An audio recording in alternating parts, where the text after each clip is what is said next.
There's a sense of you need to be a sage or a guru or a holy person to access the records, and they are protesting that vehemently, and they're saying no. Everyone has Akashic Records. They were created for each of you. It is your soul's birthright.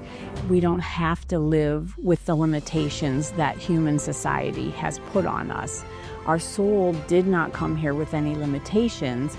It's humanity and society and the media that have all put these limitations on us. And I connected to my records for the first time, and I just saw this most amazing golden light. I can't even describe the color of gold. And I could see outlines of people that weren't people. I think they were guides in there. And I heard, "Welcome, we've been waiting for you. Now the party can begin." They're there for everybody. They're just waiting for us to connect and let them help us.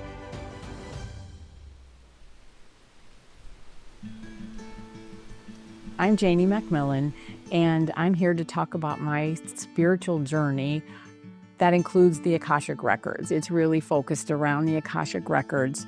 I've been asked by the records to help spread the word that the Akashic Records are available to everyone on Earth, and to kind of be an ambassador or a bridge between humanity and the Akashic Records.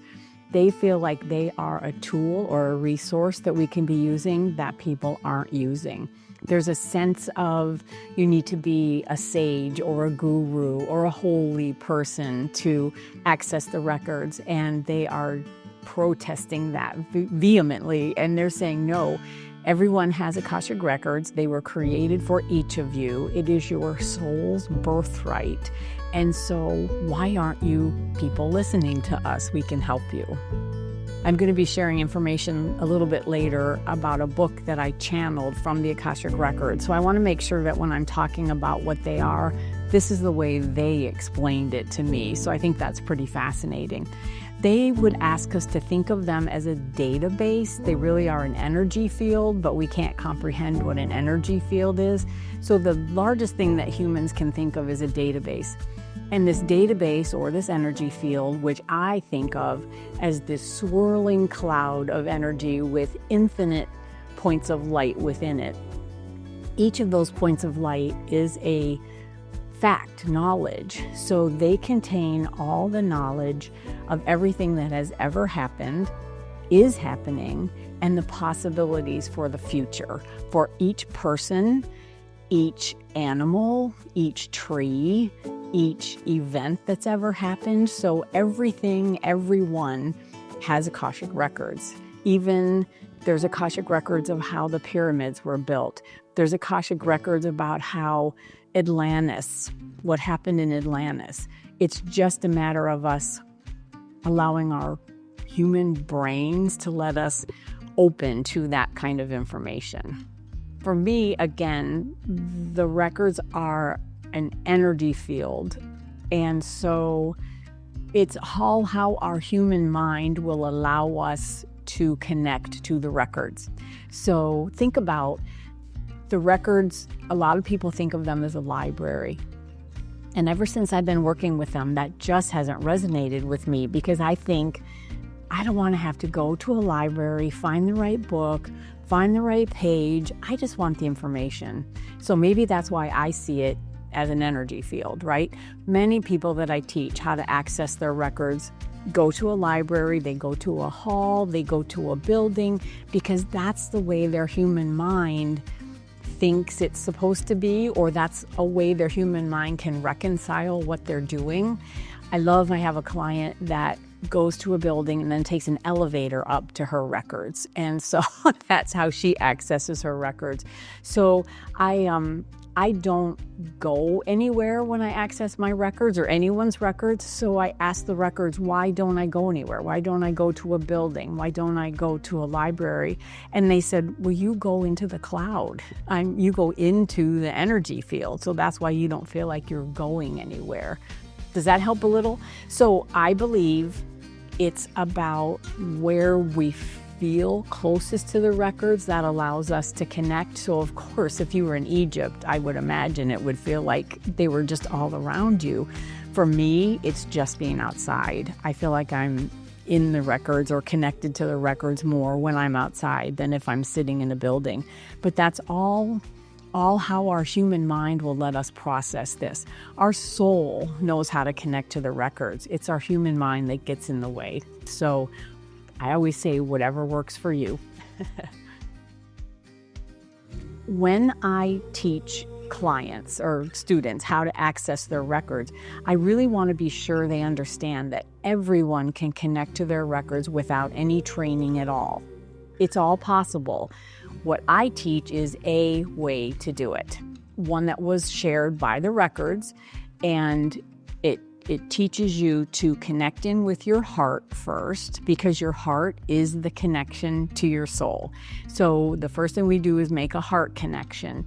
And then once you connect to your heart and you connect your heart light to all levels of your being, you then can send your heart light out through the top of your head and connect in with source, was what we call it. And that's how you connect to the records, because you're bypassing the logic and connecting directly in.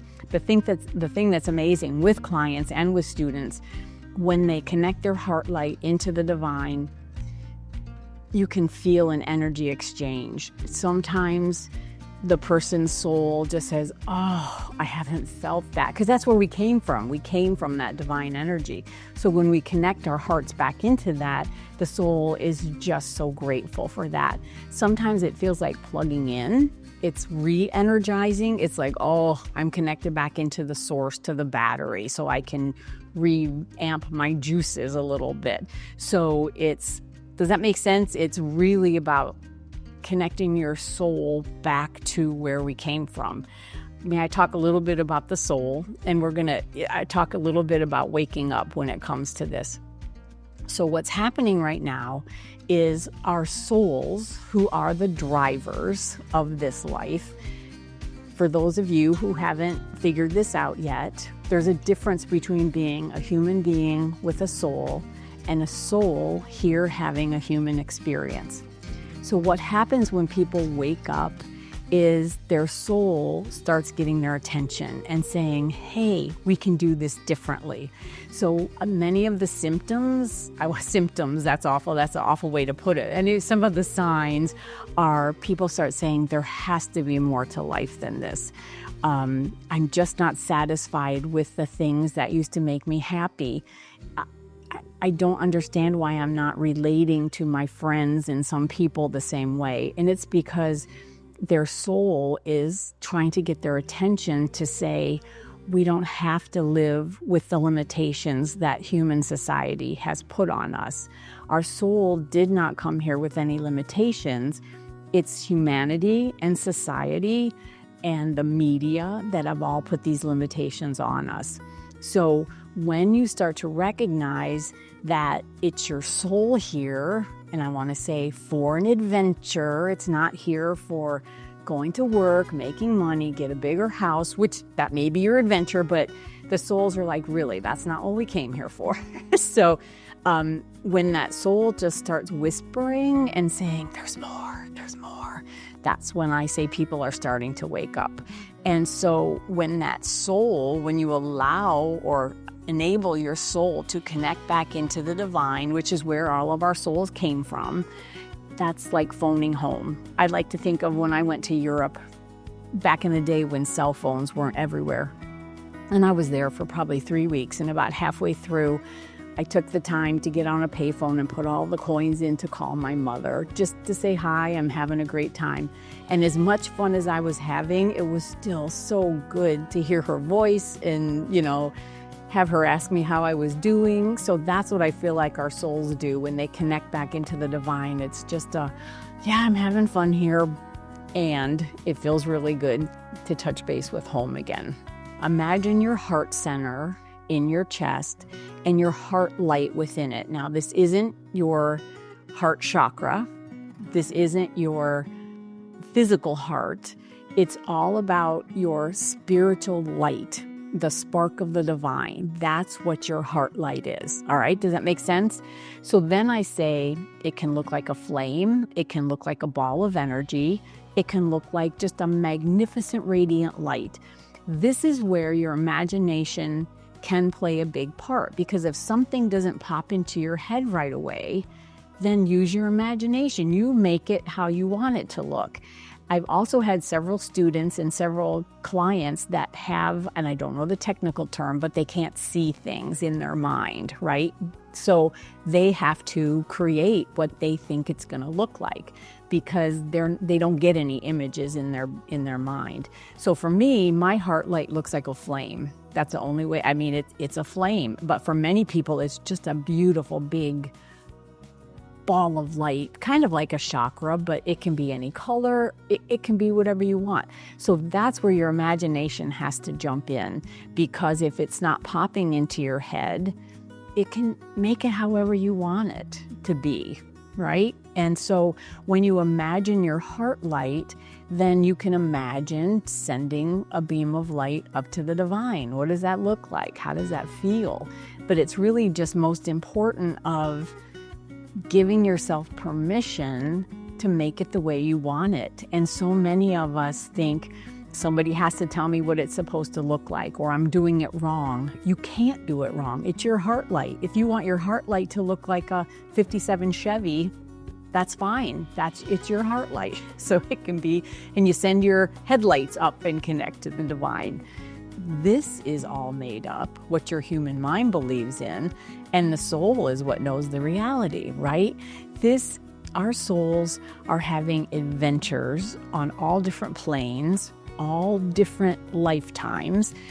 We should talk about the fact that time is only linear here on Earth, and that our soul is an aspect of our soul. Our soul is having lifetimes at the same time, simultaneously, wherever, Earth, Mars, places we don't even realize. And so that is what the book is all about, releasing those limiting beliefs. We believe that what is on Earth is real, and it's the exact opposite. So whenever your mind starts saying, that's not real, you hear the chirping, I call it, then how does that make you feel? So when I say to you, which is real, your heart light or what your mind is telling you? How does that feel in your heart? What's your response? Which one feels real? One of the ways that the records suggest that you do that is to think about, I like to think of our system, meaning our physical body and our soul, as having two, I don't know what you call it in computers, like two processing systems, right? You've got your brain as a processing system, and then you have your heart as a processing system. And this is new for you, not to be connected to this processing system, because we're so used to using logic and the way we've been taught of how to maneuver on Earth. And so it's really about creating a partnership between your brain and your heart. So we don't ever want to disregard what our human brain can do. It understands directions. It gets us to work every day. It does the technical stuff that we need. So we always want to value that. It's very important to us. It's about when you're making a decision about how to live your life, when you're trying to figure out how your life is going. If you make a pros and cons list, that's logic. If you go into your heart and say, how does it make me feel to do something? How does it make me feel to think about this? And one of the questions that the records ask in the book is, how does it make me feel to live my life without the limiting beliefs that I have known all my life? And you get panic. It's like, but these are our guardrail. This is how we're taught to do it. And so it's about creating this partnership of, when you have fear, you can use your head to analyze it and say, is this fear because my physical body's in danger? There's fear about walking in front of a truck, right? That's good fear. It protects your vessel, so to speak. But if you feel fear and it's because you're afraid to let go of a belief, that's not logic. That is your brain saying, nope, I'm still in charge, and your heart saying, can we talk about this? And so do you see how we really have to analyze our emotions and what we're thinking? Why? So it's, again, creating this partnership of brain, you take this, the feelings are going to take this part. And when it comes to fear, that's probably the biggest limitation that all of us as humans have. There's a quote that I have up over my desk that says something like, you have to go somewhere that you've never been, and you have to do things you've never done before if you want to do something different. So we have to go into things that are scary. We have to change the way we do things if we want a different outcome. And fear is what stops us from that. When I was in 3rd grade, a woman named Nancy Ring, she was a young girl at that time, moved into the neighborhood. And I immediately knew she was, I don't want to say different, that sounds a little strange, but she was wise, and I just gravitated to her immediately. And she was, as we were growing up, the person I would go talk to about things that I couldn't talk to about with my parents. She just was wise. And we were great friends all through high school. Well, then when we both went to college, we lost touch. And we realized later, it would have been, I want to say, early 2000s, that our dads were still in touch. And they said, oh my gosh, Nancy goes to Indianapolis all the time for training. Janie's working in Indianapolis. They should reconnect. So we did. So we set up dinner, and it was just like I hadn't missed a beat, except she was completely changed and along a spiritual path, and I was not. And so she started, I like to say, throwing out pebbles of, have you ever heard of this? Have you ever thought about that? You know how people do that. And I finally realized after a while, when I would speak with Nancy, it was like coming in from the desert to an oasis. I was so thirsty for the things that she knew, and I would say, tell me more. So she taught me about the Schumann resonance and heart math, if anybody has ever used heart math, because that's where she started with me. Heart math is monitoring how your thoughts affect your heart. And so you kind of hold this device and you think about something beautiful, and it gets your heart in coherence. But if you think about something horrible, then the beeper doesn't work. So that's how she got me started. And then she said she started teaching me about the Akashic Records, and it was just like a dam burst, And so she's really my spiritual mentor. She's the one who got me started on this. So she was the one who taught me to open my Akashic Records for the first time. And I'll never forget it. We were in Indianapolis, and I had since moved to Columbus. So I drove back to Indianapolis, which I think was kind of interesting, to take this class. And after they teach you the process, they said, now go find a place by yourself and open your records and just feel what it's like. Experience it. Don't ask questions. Just feel it.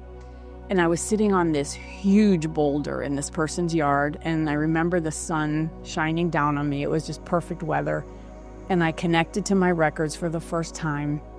And I just saw, remember I said I don't go any place when I access the records, but I did this first time. There was just this most amazing golden light. I can't even describe the color of gold.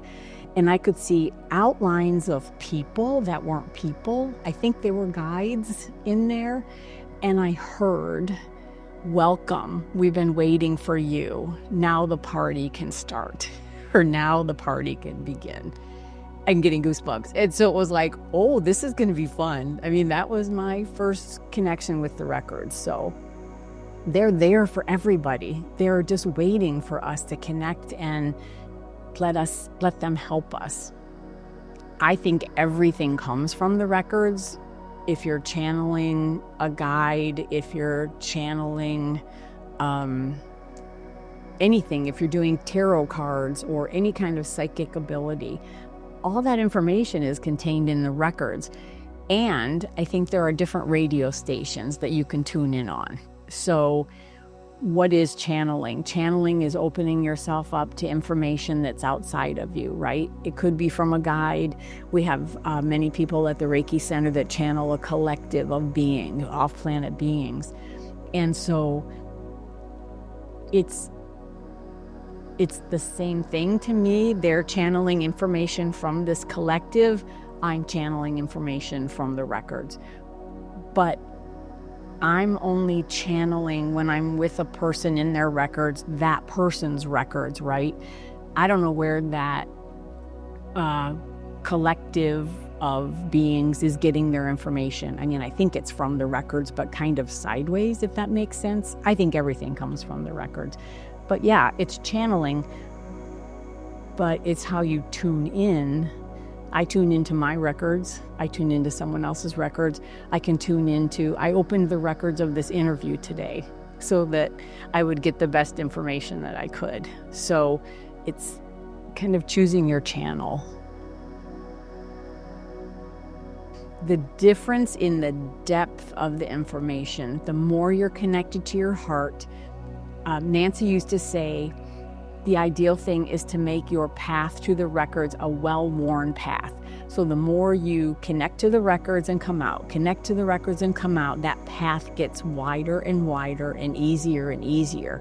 So when I first started connecting to my records, it was so clear that the information was coming from outside me. Does that make sense? It was just strong and clear and so different than my thoughts, I want to say.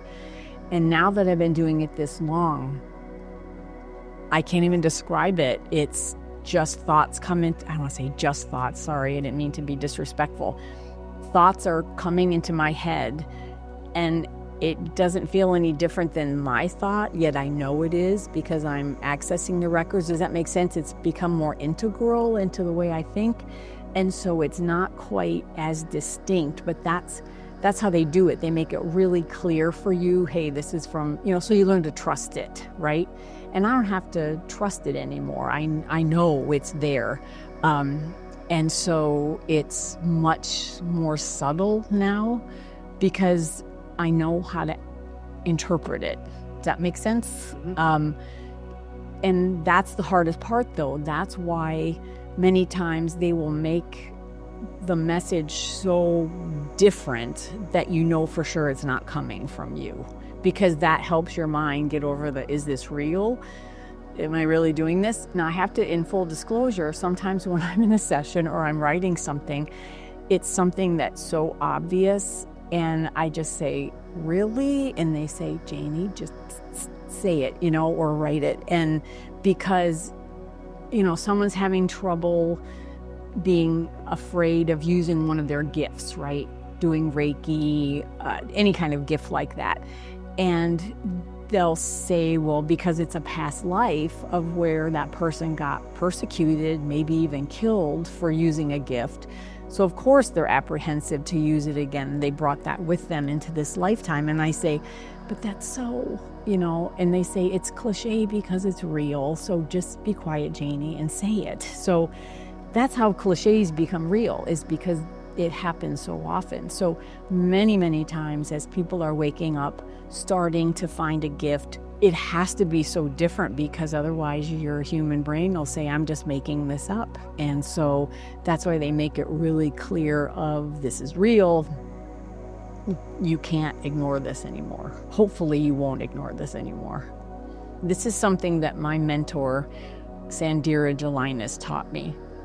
She said, imagine, and we call them past lives because we think of time, on Earth as linear. So she said, imagine a wheel, and the wheel has a center. In fact, I should get that out of the book. The wheel has a center, and then there's pie pieces, right, that are cutting out in the center. And then around the outside is where karma and energy can, each pie piece is a lifetime. Okay, does that make sense? So there's nothing that are all happening at the same time, and your soul's in the middle. So your soul is experiencing all these different lifetimes at the same time.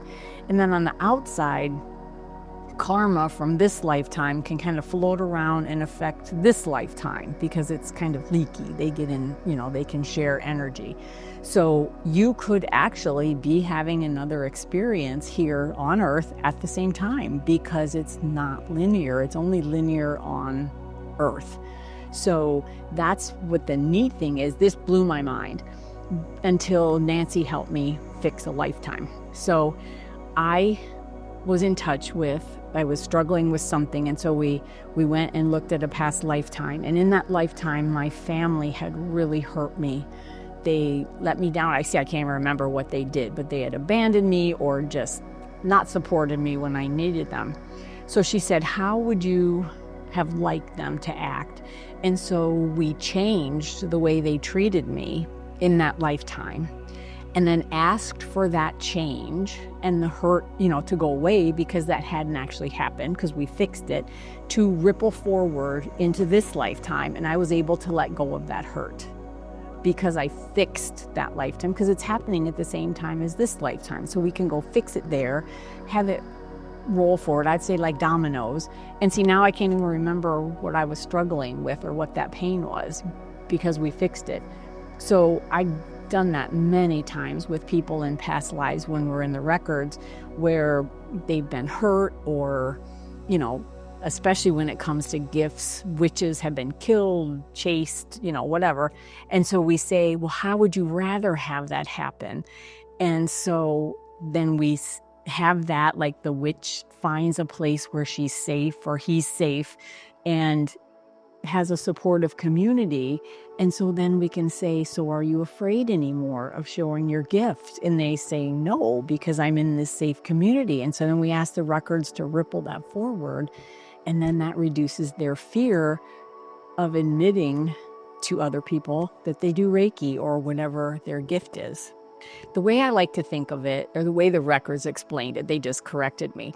So think about the divine was the first thing that ever was, just this huge ball of high vibration, light, love, 100% perfection. And so sparks of that divine light decided to individuate, separate from that. And I like to call it just, we're going to go off and play away from the divine. We want to go out here and see what else is out here. And of course, this is irreverent. People just hate this when I say this, but I say my soul was bored of just being in the divine. I want to go out and see some adventures, right? So as these sparks individuated, which are our souls, the divine said, okay, if you're going to go out there and play, I'm going to support you 2 ways. I'm going to create the Akashic Records for you, because that way you'll have this database, this library, whatever you want to call it. I call it the encyclopedia of, it'll track everything that you do as a soul, so that if you want to figure out why that happened or how you can use that in the future to learn from it, it'll help you figure out what your possibilities are. I'm going to create this juicy wealth of knowledge that you can tap into to make whatever you do easier, which is what we can do on Earth. When we're on Earth, if we tap into the records, we can make this life easier and better. And then on top of that, I'm going to make it so that when you connect to the Akashic Records, you feel as connected to the divine as if you were directly connected to the divine. So it's like a satellite source of that energy. So not only do we have the wisdom, but we still have that sense of being home because it was created by the divine. So that's the 2 reasons that the divine created the Akashic Records for us. Each soul, your soul, has a set of possibilities that you're able to accomplish in this lifetime. I have a whole different set. We each have our own set. So you may be a rocket scientist, a videographer, or an elementary school teacher. I mean, you have unlimited number. I have something like cosmonaut, housewife, and Akashic Records teacher, right? And so we have paths to all of those options, and how our life turns out is created by the choices that we take. So you've had the calling, the urge to create videos, right? All your life. And you could have said no. You could have said, nah, I'm not going to do that. Or you have chosen that path. So that's why you are where you are now. When Nancy introduced me to the records, I could have said, I'm not interested in that. That's too scary, whatever. And I certainly said no to being a cosmonaut. It's like, I don't want no part of that. So it's what opportunities come into our minds. That's how we know what our options are. We then choose which one we're going to pursue or which ones we're going to pursue. So that's the part about how your choices create your life, because someone who is gifted, has the most beautiful voice, can choose to say, but I don't want to be famous and be a singer. I'd rather just be a goat herder in Mongolia, right? It's their choice. And so they're not going to be a singer, even though they have the perfect instrument for it, because they haven't chosen it. So that's the one thing the records really want us to know. Every dream that we have, if you have any idea of doing something or being something, that is in your reality. We're never given a dream that can't happen. It's not like, just kidding, you want to be an actor? No, we're not going to let that happen. No, it's anything you can dream of is in your possibilities. That's where your dreams come from. So I think that's amazing to know that if we think of it, it could happen. So some things are limited by age, right? To be a gymnast, if I wanted to go be a gymnast right now, that's probably going to be a little bit, I mean, I could be a gymnast, but how good I'd be, I don't know. So there is kind of a time factor that you have to jump on it with some things when it comes to the physical part of it. But for the most part, I could still go take gymnastics and love it. So, because I've always thought that would be fun. I think our soul picks which options it's going to bring for this lifetime, right? That has to come from somewhere, but it's completely free will, completely free will. So when you think about someone, I've known people that have known all their life they wanted to be a dentist, whatever. They've just known they wanted to be a dentist. And so they keep making that decision. When I go to school, what are the classes that are going to help me become a dentist?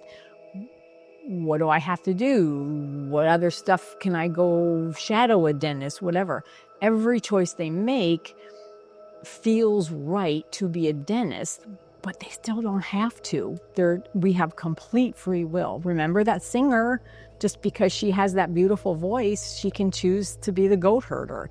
So it's not planned. That's the one thing that the records really want us to know. You're making your choices.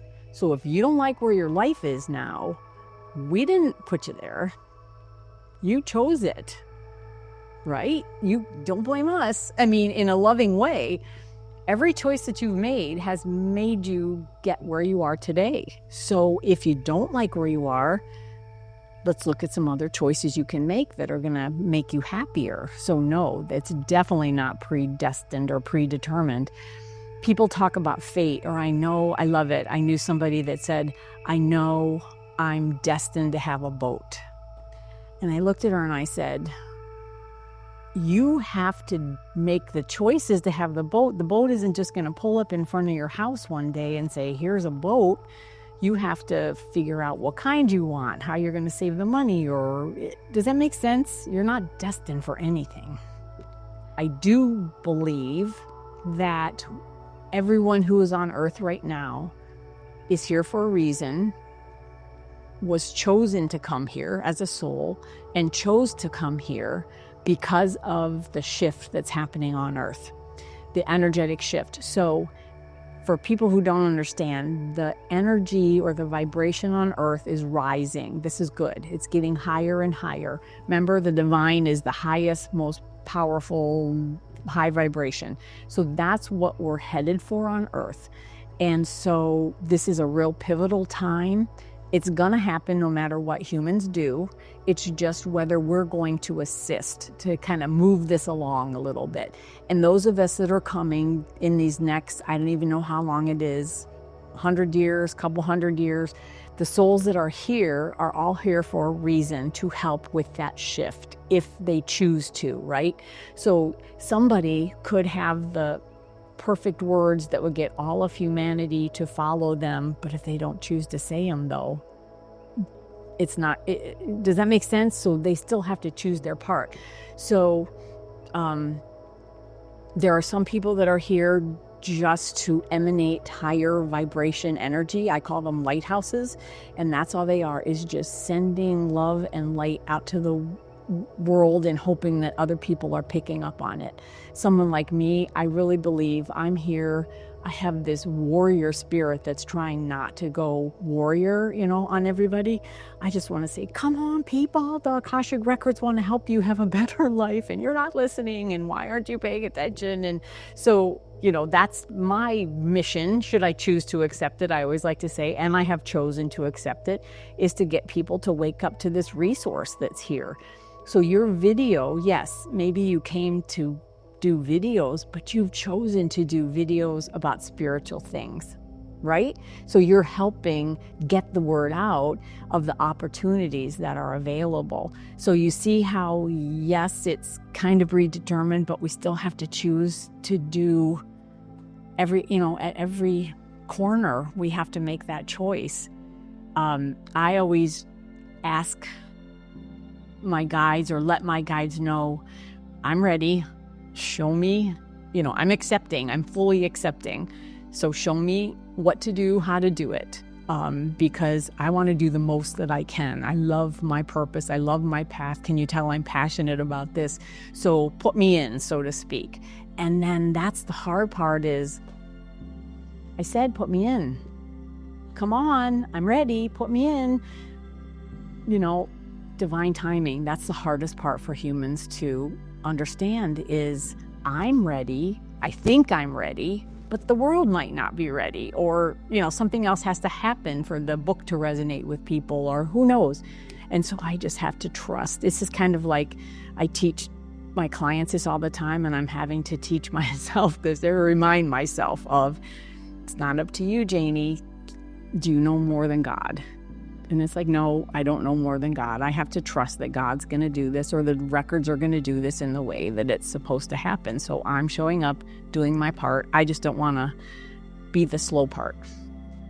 So each person, even the most horrible people like Hitler, or just the horrible people, are perfect souls.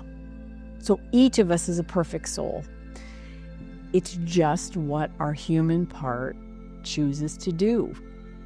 The way the records have shared that with me is, what's happening now is the yuck has to come to the surface so that we will say no.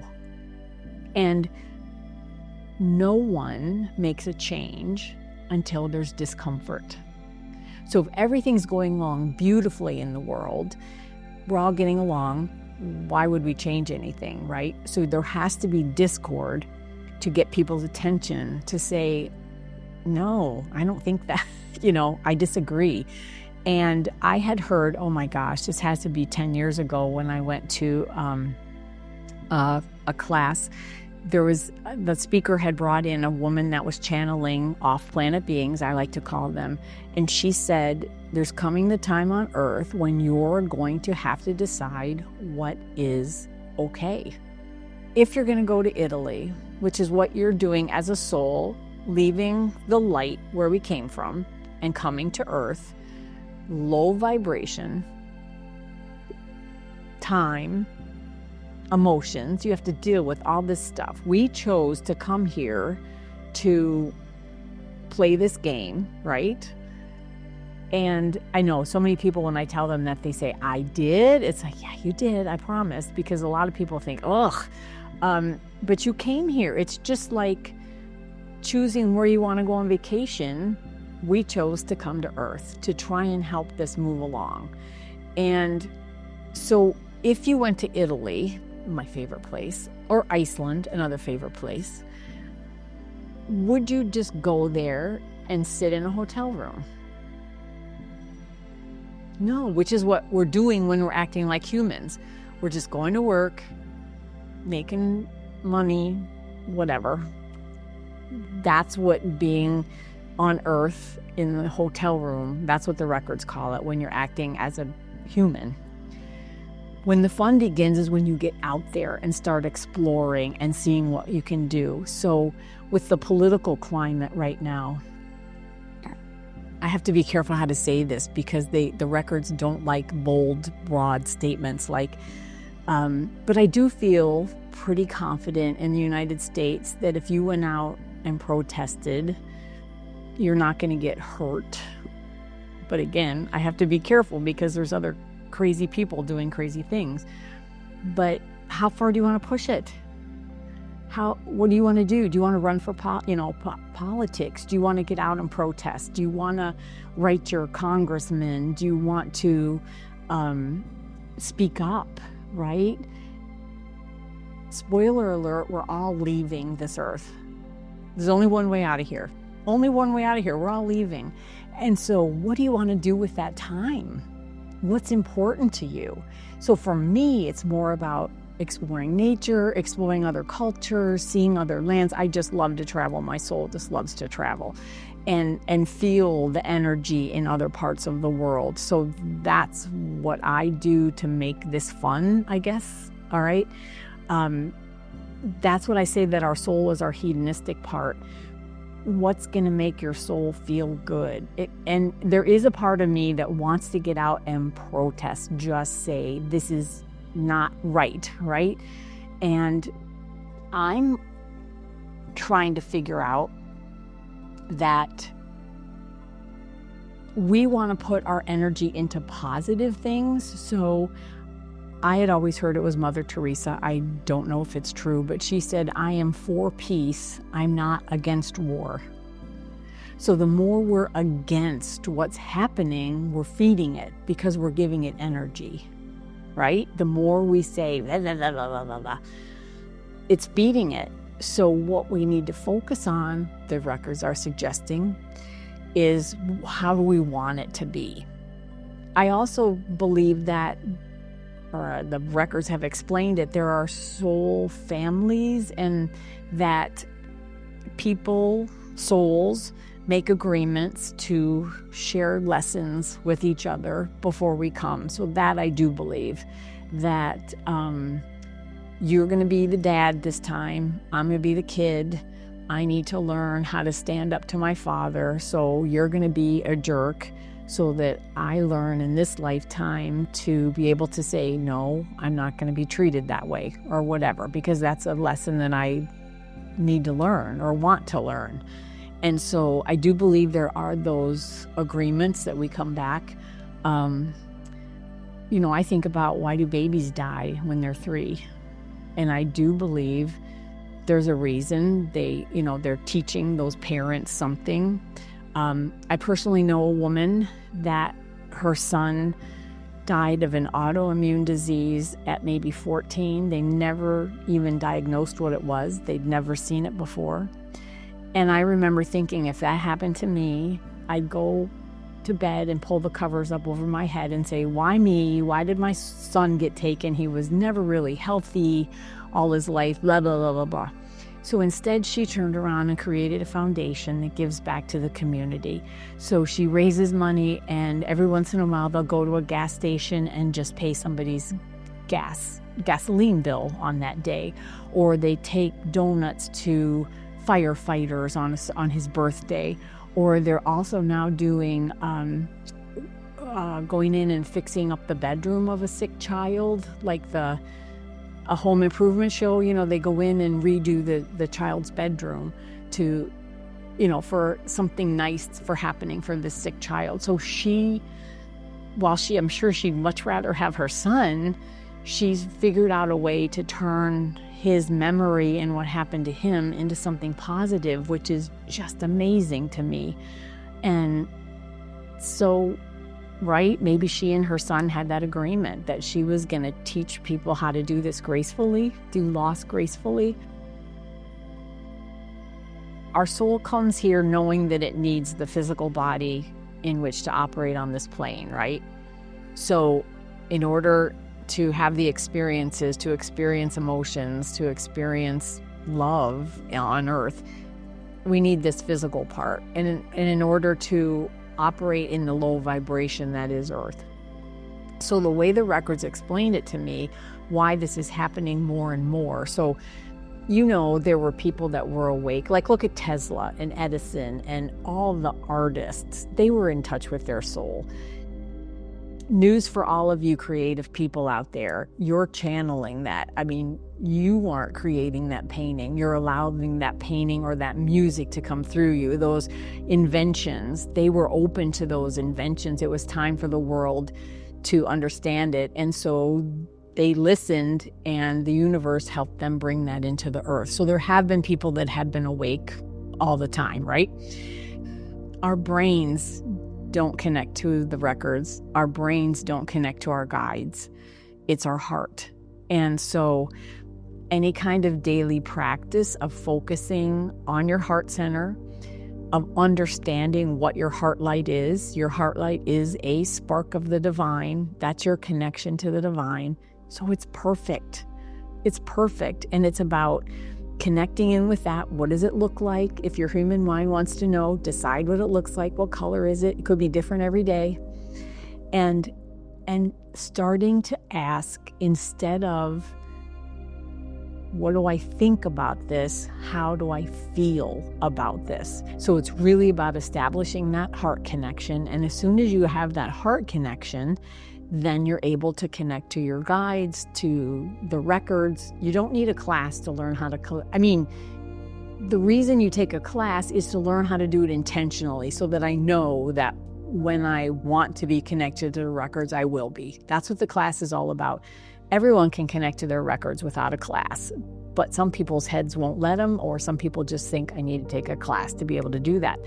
I know there's people that are going to just scream bloody murder to say, everyone can do Reiki. Well, you can. The attunement maybe makes it easier, makes you better at it, but that universal energy is out here for everybody. So that's the whole thing, is knowing, trusting that you are connecting to your guide, you are connecting to the record, you are connecting to higher beings. And this is what gets in the way, right?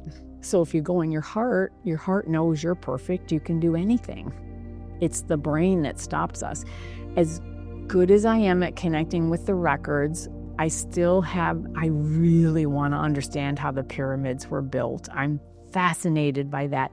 And I've had other people say, well, it was this and this and this. They can get it. And it's like, my mind won't let me go there, maybe because I want it so badly. I don't know. I have some ideas, but I want to understand how that happened. But it's my brain that won't let me think that it's really there. So it's all about connecting with your heart, thinking with your heart, feeling with your heart instead of your brain. And that's how we can change our vibration. We can be open. Remember, it's like a radio. I really say, you tune into this, you tune in here, you tune in there. I actually channel another group of beings. They call themselves the Way. And the information that they share is completely different than what I get out of the records. But it's helpful, but it's just being open to it. Because I thought, how can I channel anything other than the records? And I can, yeah.